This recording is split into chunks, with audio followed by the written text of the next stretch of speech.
Hélène a vu sa vie basculer en 2008 après le décès de son mari. Lorsqu'il est mort, on m'a beaucoup menacé. Le jour de son enterrement, on m'a demandé de venir dire ce qu'il est arrivé à lui. J'ai demandé qu'il y a quoi, quel problème. Il y a quoi que je n'ai pas fait pendant sa maladie. On a dit que c'est moi qui ai tué mon mari.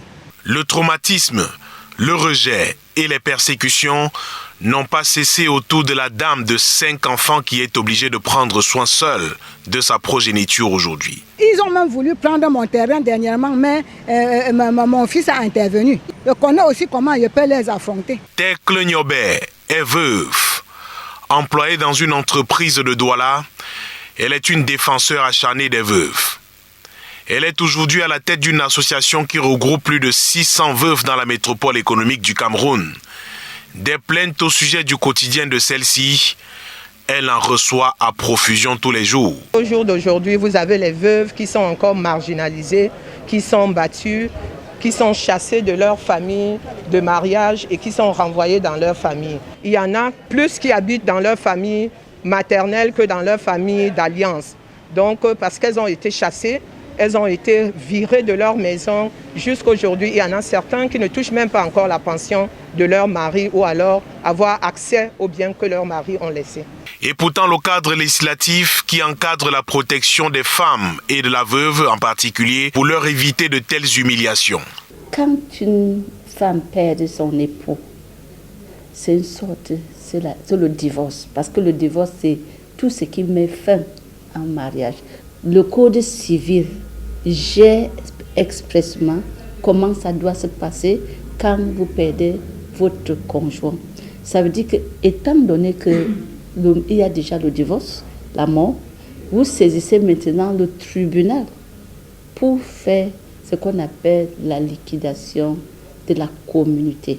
L'article 77 de la même ordonnance du 29 juin 1981 portant organisation de l'état civil dispose également qu'en cas du décès du mari, ses héritiers ne peuvent prétendre à aucun droit sur la personne, la liberté ou la part des biens appartenant à la veuve qui, sous la réserve de viduité de 180 jours à compter du décès de son mari, peut se remarier librement sans que quiconque puisse prétendre à aucune indemnité ou avantage matériel à titre de dot ou autrement.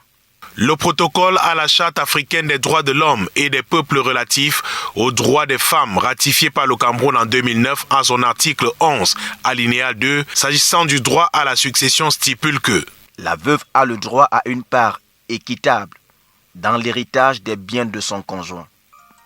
La veuve a le droit, quel que soit le régime matrimonial, de continuer d'habiter dans le domicile conjugal.